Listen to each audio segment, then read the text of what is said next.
Lakshmi Srinivasa jewellers proprietors Duggi Srinivasarao, Duggi Abhinay, IT hub ఎదురుగా Yellandu cross road, Khammam.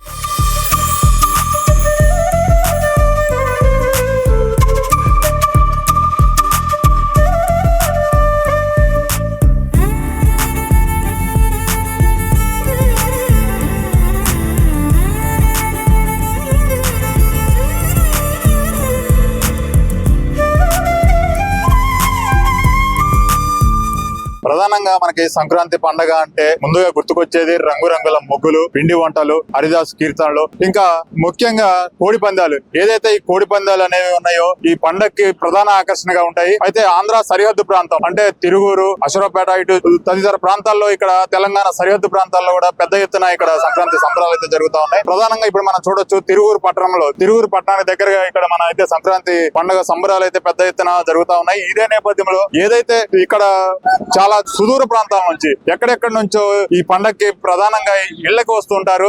అయితే చిన్న పెద్ద అనే తారతమ్యం లేకుండా ప్రతి ఒక్కరు కూడా ఈ కోడి పందాలు తిలకించడానికి, ఆడటానికి ప్లస్ చూడటానికి కూడా పెద్ద ఎత్తున తరలి వస్తుంటారు. అయితే మనం చూడొచ్చు ఈ 3 రోజుల పాటు పెద్ద ఎత్తున ఈ సంబరాలు అయితే చాలా ఘనంగా అయితే జరుగుతా ఉన్నాయి. అయితే చిన్న పెద్ద వయసుతో సంబంధం లేకుండా మహిళలు సైతం ఈ యొక్క వేడుకలు చూడటానికి అయితే తరలి వస్తున్నాం పరిస్థితి. మనం కోడి పందాలు అనగానే మనం చూడొచ్చు కోళ్లు చాలా బలంగా తయారు చేస్తారు. గత 6 నెలల ముందు నుంచే సంక్రాంతి పండుగకు 6 నెలల ముందు నుంచే మిలిటరీ తరహాలో వాటికి శిక్షణ ఇచ్చి వాటిని 6 నెలల పాటు జీడిపప్పు ఇలాంటి ఇతరత్ర పదార్థాలతోటి బలిష్టంగా తయారు చేసి పోటీకి సిద్ధమైతే చేస్తారు. అయితే మనం చూడొచ్చు ఇక్కడ కొంతమంది పెద్ద మనుషులు ఉన్నారు. ఎక్కడి నుంచి వచ్చారు? వరంగల్ నుంచి వచ్చారు. అంటే మీరు ఈ సంబరాలకి అంత దూరం నుంచి వస్తుంటారు ప్రతిసారి? ఎక్కడికి? నేను 4 years నుంచి వస్తాను. సిన్స్ 4 years నుంచి వస్తాను పందాలకు. మీరు ఈ వేడుకలు చూడటానికి వస్తుంటారా, ఆడటానికి వస్తుంటారు? చూడటానికి ప్లస్ ఆడటానికి. ఎలా అనిపిస్తుంది? ఎవరెవరు వస్తుంటారు ఇక్కడికి? ఇక్కడ మా బ్యాచ్ ఒక 5-6 వస్తాం. మా తమ్ముడు కోడి పందాలు వేస్తాడు, ఆయన అమ్మట మేము వస్తాం. ఒక 7-10 మంది వస్తాం. ఇక్కడ ప్లస్ ద్వారకా తిరుమల దగ్గర శ్రీరామవరం మధ్యలో ఒకటి వేరే ఉంది. 3-4 బిర్లకి వెళ్తా ఉంటాం, వస్తాం, ఎంజాయ్ చేస్తాం, వెళ్ళిపోతాం. ఈ రోజు ఎన్ని పందాలు వేశారు మీరు? నేను ఈ రోజు ఒకటే పందెం వేసాను, ఒక పందెం గెలిచాను. ఇప్పటికి అంటే మీరు అంత దూరం వరంగల్ నుంచి వస్తుంటారు కదా, ఈ ఒక్క ప్రాంతానికే వస్తుంటారా? ఇంకా ఇతరత్ర ఆంధ్రాలో అంటే చాలా చోట్ల జరుగుతూ ఉంటాయి. ప్రాంతానికి ఇదే మొదటిసారి. అంతకుముందు ఎవరి అక్కడ ద్వారకా తిరుమల దగ్గర శ్రీరామవరం అది ఇంకోటి ఉంటది, 2 బిర్లకి వెళ్తాం అక్కడ. ఇక్కడ ఇది ఫస్ట్ టైం. మీ టీమ్ తో వస్తుంటారు? కుటుంబ సభ్యులతో వస్తుంటారా? కుటుంబ సభ్యులు అంటే మా కజిన్ బ్రదర్స్, బావలు, బామర్దులు అందరం కలిసి వస్తా ఉంటాం సరదాగా. అంటే సత్తుపల్లి దగ్గర ప్రాంతం అని ఇలా వచ్చారా? ఎన్ని సంవత్సరాలకు వస్తున్నారు ఇక్కడికి? 2 సంవత్సరాల మట్టి వస్తుంది. ఎంతమంది వస్తుంటారు? వస్తారు 200-300 మంది వస్తారు సత్తుపల్లి నుంచి. అంటే కోడి పందాల్లో ఎన్ని రకాల ఆటలు ఉంటాయి? అవి మీరు ఎన్ని వేస్తుంటారు? తిరగేత ఉంటది, బిల్లలాట, లోన నలుపు, ఎరుపు, రకరకాలుగా ఉన్నాయి ఆటలు. ఈ కోడి పుంజులకి కానీ వీటికి కోళ్ళకి ఎన్ని రకాల శిక్షణ ఇస్తుంటారు? ఎన్ని రోజులుగా ఇస్తారు? ఈతలు కొడతారు, సోళ్ళు పెడతారు, రకరకాలు చేస్తారు. సంవత్సరం నుండి ప్రాక్టీస్ చేస్తాం. సంవత్సరం నుండి రాగులు సజ్జులు అన్ని పెట్టేసి తయారు చేస్తాం. 2-3 రోజులు ఉన్న తర్వాత బయట వదిలేసి తర్వాత పందాలకి తీసుకొస్తాం. అంటే కోళ్లలో కూడా చాలా రకాల కోళ్లు ఉంటాయి. అవి ఏవే ఉంటాయి?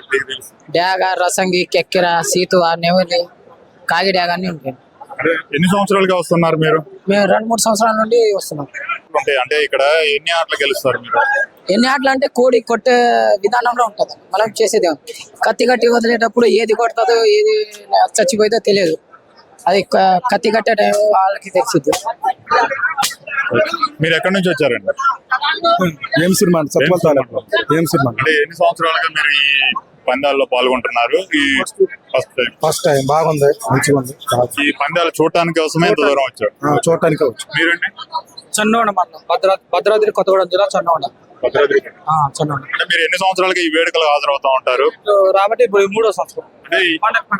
కేవలం ఈ ప్రాంతంలోనే వస్తుంటారా మీరు? ఇంకా చుట్టుపక్కల ఇక్కడే పండక్కి పర్మిషన్ ఉంటుంది కాబట్టి ఇక్కడ రాస్తాం, బయట అయితే ఆడకి పోయి అంతే. అంటే మీరు ఈ రోజు ఏమన్నా పందెంలో పాల్గొన్నారా? వేసిన ఒక 2 కోళ్ళు వేసి. ఖమ్మం జిల్లా నుంచి, ఖమ్మం టౌన్ నుంచి వచ్చాను. నేను ప్రతి సంవత్సరం వస్తాను. గత 11 సంవత్సరాల నుంచి ప్రతి సంవత్సరం వస్తాను. ప్రతి సంవత్సరం ద్వారకా తిరుమల వెళ్తాము. ఈ సంవత్సరం కొత్తగా తిరువూరు వస్తున్నాము. ప్రతి సంవత్సరం పందెం వేయడానికి వెళ్తున్నాను. మీరు రండి, పందెం వేయిస్తాను, పందెం కొట్టిస్తాను. ఓకే, అంటే మీరు ఎంతమంది వస్తుంటారు ప్రతి సంవత్సరం ఇక్కడ ఈ వేడుకలు? మా బ్యాచ్ మేము కంపల్సరిగా ఒక 50 నుంచి 100 మంది మధ్యలో వస్తాము. ప్రతి సంవత్సరం రెగ్యులర్ నడిచే మా దోస్తులు మన ములుగులో కూడా ఉన్నారు, వాళ్ళు కూడా వస్తారు. ప్రతి సంవత్సరం మేము అక్కడనే చేస్తాము. ఈసారి మాత్రం కొత్తగా ఇటు వచ్చాము చూద్దామని.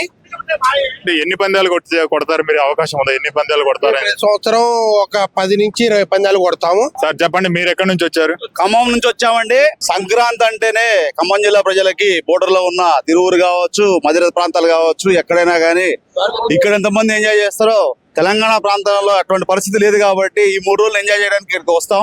డబ్బులు వస్తాయా పోతాయా అనేది పక్కన పెడితే ఒక ఎంజాయ్మెంట్, ఒక సంతోషం, ఒక కల్చర్ ఇది. ఈ కల్చర్ ఎంజాయ్ చేయడం కోసం 3 రోజులు ఇక్కడే ఉంటాం. అందరం కూడా హ్యాపీగా మా కోళ్ళు కొట్టాయా కొట్టాయని పక్కన పెడితే ఆస్వాదిస్తాం. పందాలను ఆస్వాదించడం ముఖ్యం. గెలుపు ఓటముల తర్వాత సంగతి ఏదైనా.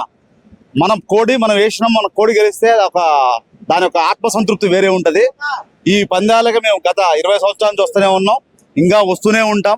ఇలాంటి కల్చరు ఇక్కడ ఒక ఆంధ్రాలోనే ఉంటది కాబట్టి మన తెలంగాణలో మనకి దసరా ఎంత ముఖ్యమో ఇక్కడ ఈ యొక్క ఆంధ్ర ప్రాంతానికి సంక్రాంతి అంత ముఖ్యం. మాకు ప్రతి పండుగ ముఖ్యమే. ప్రతి పండుగను కూడా అంతే ఎంజాయ్ చేస్తాం, ఆస్వాదిస్తాం, ఎంజాయ్ చేస్తాం. ఈ రోజు అయితే మేము విన్ అవుతాం అని చెప్పి కోరుకొని మీరు కూడా కోరుకోండి. హ్యాపీ సంక్రాంతి. పండగ అంటేనే కోడి పందాలు. అయితే తెలంగాణలో ఈ సంబరాలకి దూరంగా ఉంటారు. ఈ నేపథ్యంలో ఆంధ్ర సరిహద్దు ప్రాంతం కాబట్టి చాలా సుదూర ప్రాంతాల నుంచి కూడా ఈ ఆంధ్ర ప్రాంతానికి తరలి వస్తున్న నేపథ్యం అయితే మనం చూడొచ్చు.